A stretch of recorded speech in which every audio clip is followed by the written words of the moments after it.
Good afternoon. Today I will share with you an overview through examples of design for all and how it is the social cutting edge of innovation through an ethical approach to winning the markets and creating a happy innovation for all. I am currently Associate Professor at the Design and Innovation College of Tongji University, Shanghai, China, and I direct the research lab for sustainable business and cultural bridge. In previous years, I have worked with several companies and governments and institutions of different sizes and in different countries. And I always tried to bring the design for all approach at every level of the B2B, B2G, or B2C implementation. At the beginning of the 90s, when in Europe we were talking about design for all, Paul Hogan said, "A good design enables, bad design disables." If you think it through very calmly, it basically says it all. But it is not that easy to actually achieve it.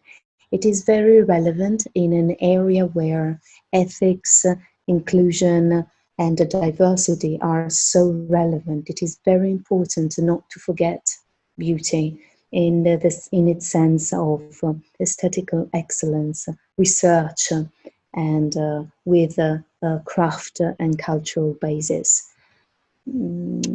Maybe one of the things that I will go through more today is this last concept of the slide: diversity as a richness.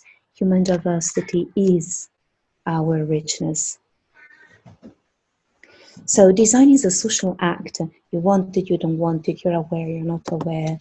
Whatever you do, you will have an impact on society. So we can ask design for excellence. Let's see the challenges that we could win with satisfaction. For experiencers, we can propose a must-have that is comfortable for all. The decision makers, we bring value. For society, we are talking about a sustainable development, both on the social and the environmental level, how to stay relevant in competitive markets, and how to go along with or spearhead the technology development. It doesn't matter if you're working in high tech or low tech, and how to address different areas, the B2B, the B2C, and the B2G. For a very quick summary, some simple concept on design for all. It has been defined in the Stockholm Declaration. Design for all as the design for human diversity, social inclusion, and equality. Now, it is an approach where social innovation stems from a design-driven approach, and it helps a sustainable development, and it helps the development of ethical businesses.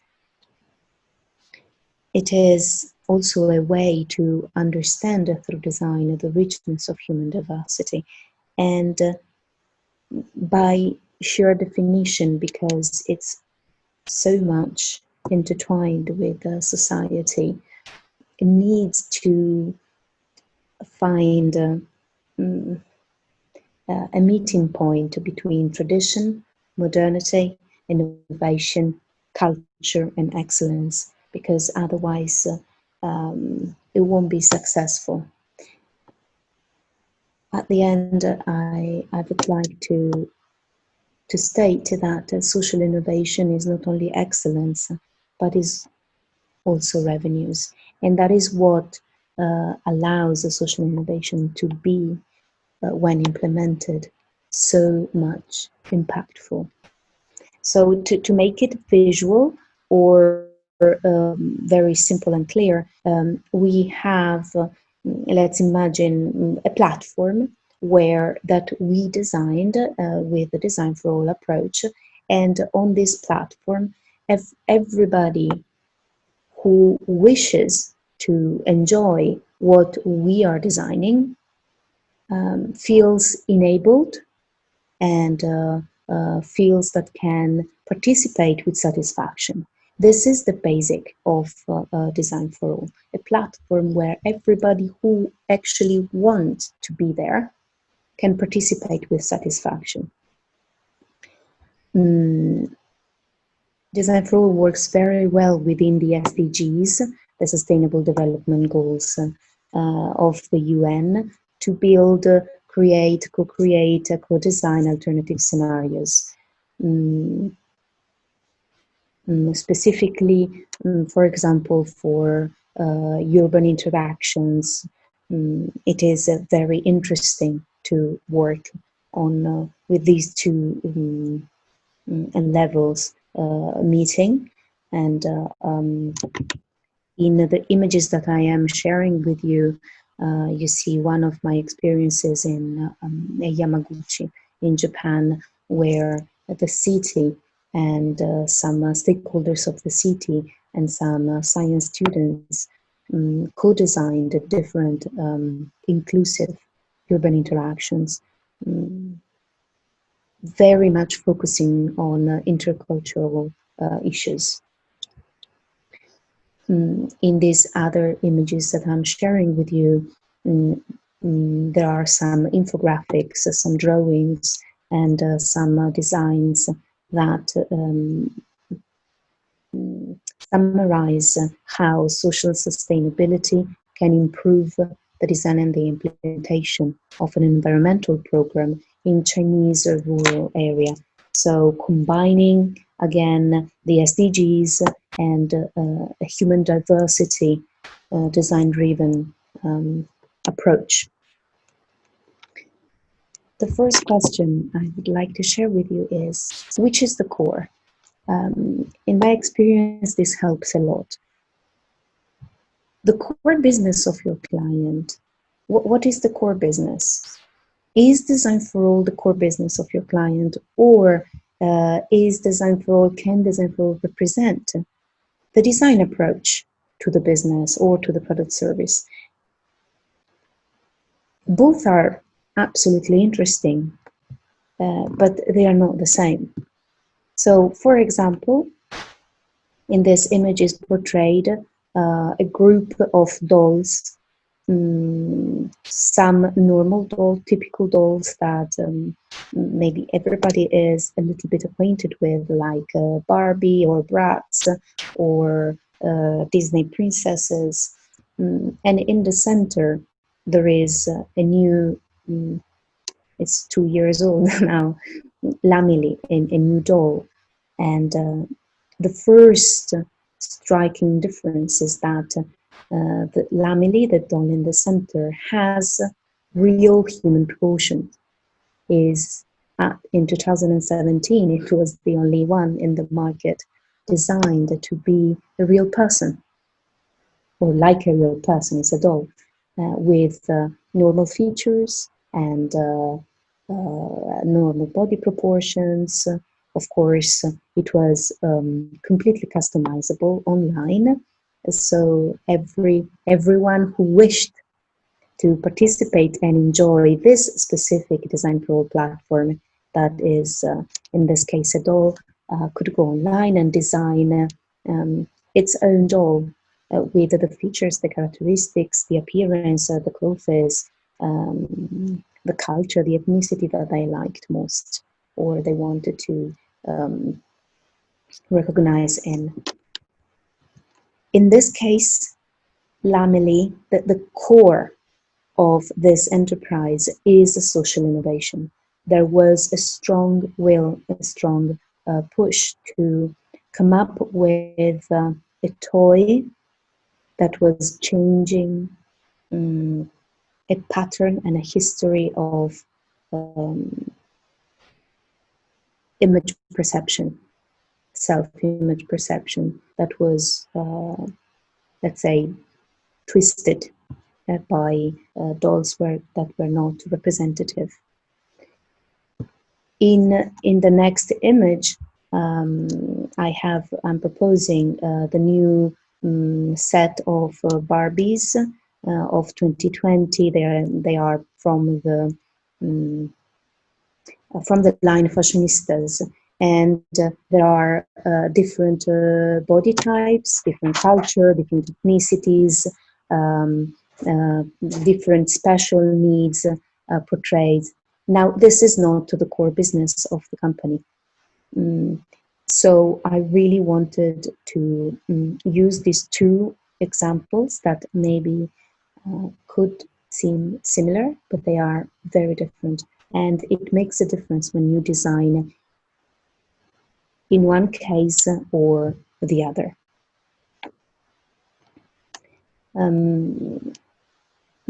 This is an advertising of a global bank that is called HSBC that uses the diversity of human diversity like a competitive advantage. Their claim is never underestimate the importance of local investment knowledge, and they are portraying the same word precious with the two different images, one from the US and one from India, communicating the fact that culture is business and business is culture. So if you are in a different culture or in a different environment, it is human diversity, and they are expert in this, and so they can really help you with letting your business thrive. This is an example of a non-core business, but a very important line in the business that is dealt through the power of human diversity. We are looking at a line of swimsuit. The company is called Swimsuit for All, and is designed to make different people with different body shapes and different ages happy, comfortable.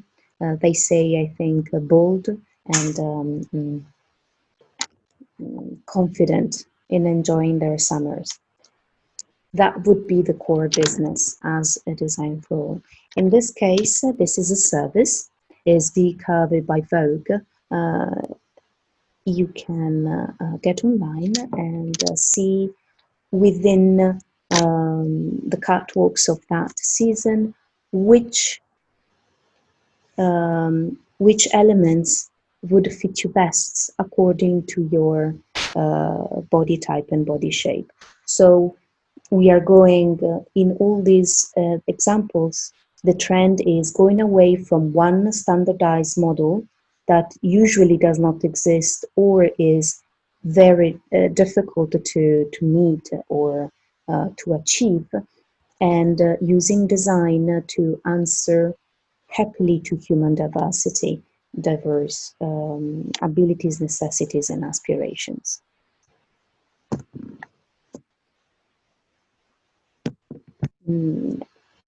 We are seeing Ion, the famous and multi-awarded watch that was born to be a design for all item. I am sure that many of you already have seen it. It's extremely beautiful, extremely fashionable. It comes in all colors and textures and materials, and it's really telling you the time, both visually and through the touch. And the part of the design that expresses or allows to read it through touch. is exactly the same that allows it to read it through vision. Which means that in this case, the multisensorial design has one message that is treated in the same way on both channels, and this create a beautiful sense of unity.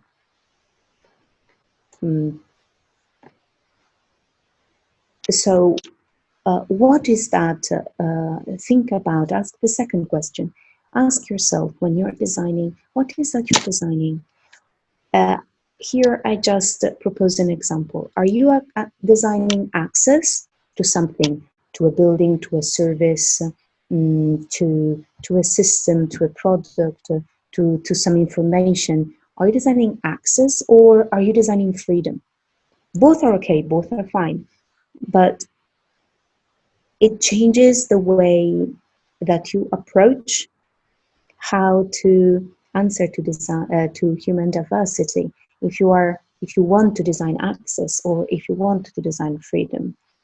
To me, the Opera House in Oslo that is really thoroughly designed with human diversity in mind, and was the talk of the town for quite a long time, has freedom in mind. This also means that here and there, if you're not cautious, maybe you can experience a little accident. But this is the concept of freedom, and that is why I was asking that question. Don't let the complexity of human diversity as such to make you lose the focus on what you want to achieve. What is that? With what is that you're designing? So let's say you want to design freedom, and what is your client doing, or your institution? So with what are you doing that? Is it with a campaign? Is it with a service, with a product? Are you designing a new market for the company you're working with? Are you designing consistency? Because maybe there is a lackness of it, or are you designing a new brand legacy? So in this example, it is portrayed the one of the late Dove campaign, where human diversity in age, ethnicity, body shape, culture, different type of approaches to beauty and self-care has been chosen as the topic of the campaign. So the topic of the campaign was you're a real person, and just feel comfortable in your skin and take care of your skin. There is no model that you need to comply. There is nobody that you need to look alike. Be yourself.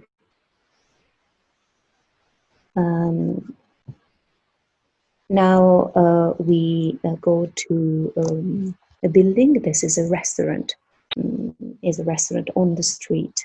The company is called Avril, is a global company with many different brands, and their specialty is restoration, food, and services on the road, stations, highways, airports, so on and so forth. And for this, they decided to create a building that could be the epitome of sustainable development. So they were very strong on a circular economy and environmental sustainability, as well as a design for all. And what we have done with them on the design for all, the social sustainability part, was not only the accesses and the beautiful bathroom that are comfortable for all, but really understanding which are the abilities, the necessities, and the aspiration of the people who tired get into a restaurant during a trip, and how to shape the service in a way that was making everybody comfortable. So it is not about only spaces and architecture and objects and environments, but it's also about how you train your personnel, how you structure um, the the sequence of the actions that the person needs to do when gets inside a shop and wants to first choose and then purchase something. Lactalis, again, quite a big group, decided to take the approach of design for all on a couple of packaging. We are running out of time, and I really wanted to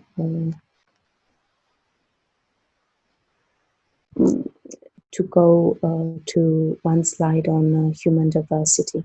This last product is a medical device. It's for a Chinese company, and this Chinese company was not really aware of design for all as a concept, but they had a target of silver market. The target was the silver market, and they asked us, we want to expand the market. We would like to meet the aspirations of new markets such as young white collars, but we are afraid that if we do something too abrupt, we could lose the silver market. So please do something that appeals different people from different walk of life, and please make the machine simple and friendly and comfortable to access, to use, to experience, and to control. They basically asked for market reasons to have a design for all machine, and that was very inspiring for me.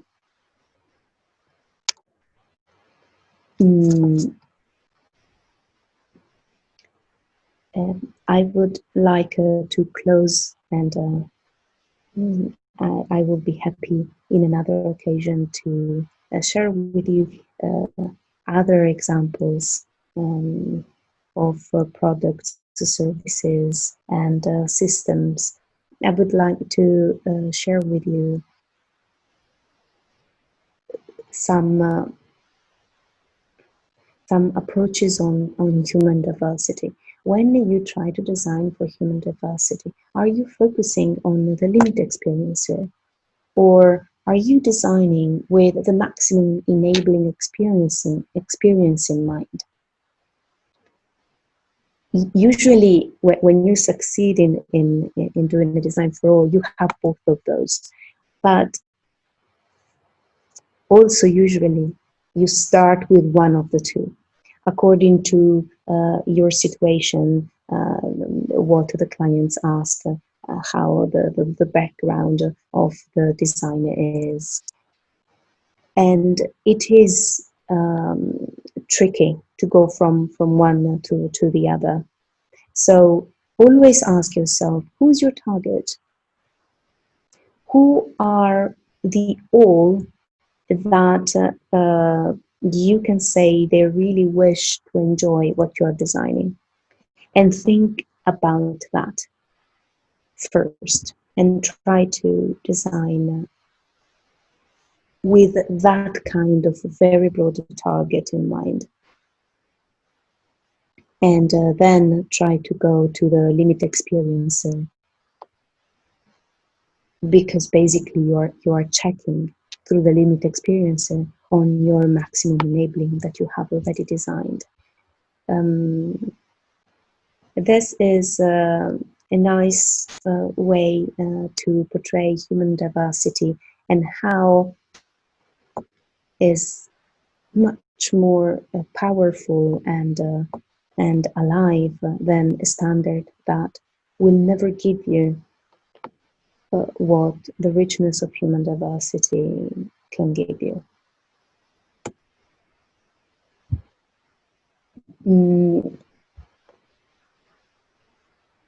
The way for Design for All to understand human diversity is to look at the individuals and try to analyze which are the abilities, the necessities, and the aspirations, crossing them with the value chains. So to quickly summarize this concept, each one of us have or will have a different role according to the phase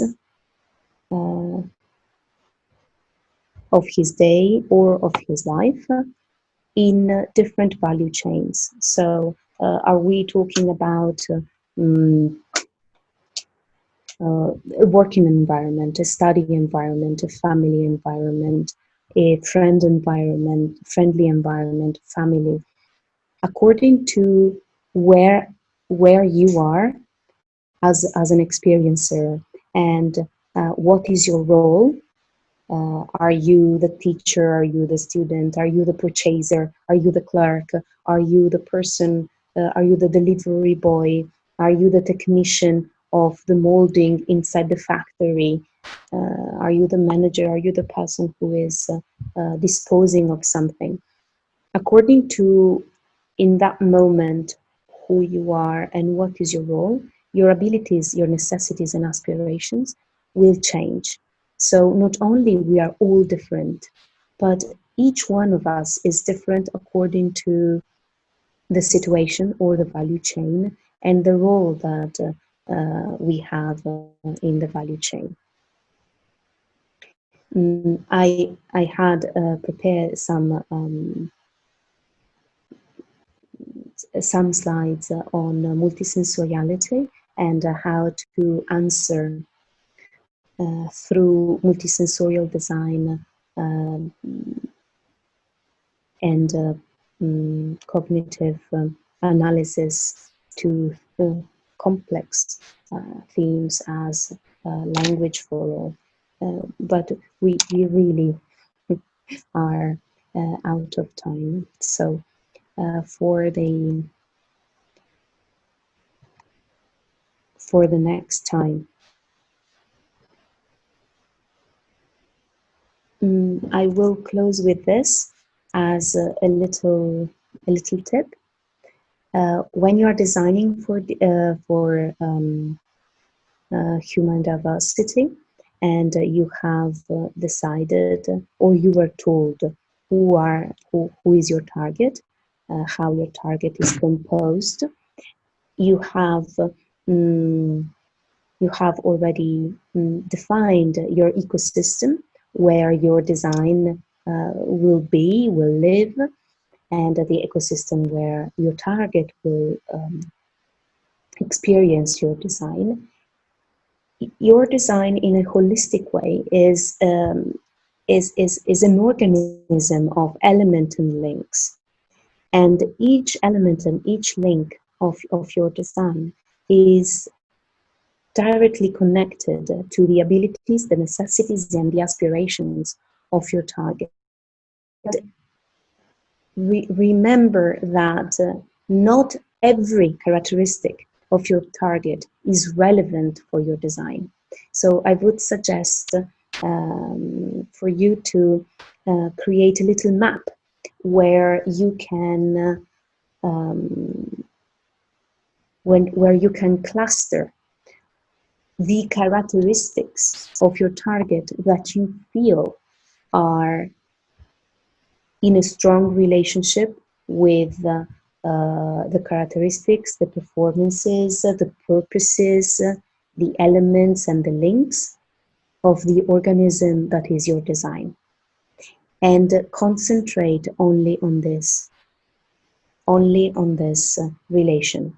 This will help you having a non-discrimination, a way for inclusion that is not discriminatory. So you will avoid arbitrary grouping, top or bottom, for and not with. You will avoid trying to be inclusive, ending up in being discriminatory. And on the other hand, the project will express its critical issues at their maximum enabling, because you're focusing on what only the relationships between your target and your design, and not everything that constitute your target, but only the elements that constitute your target that are directly linked with your design. I wanted to thank you for your attention and your time. And my email is my name, Avril, at avrildesign.com. Thank you. Goodbye.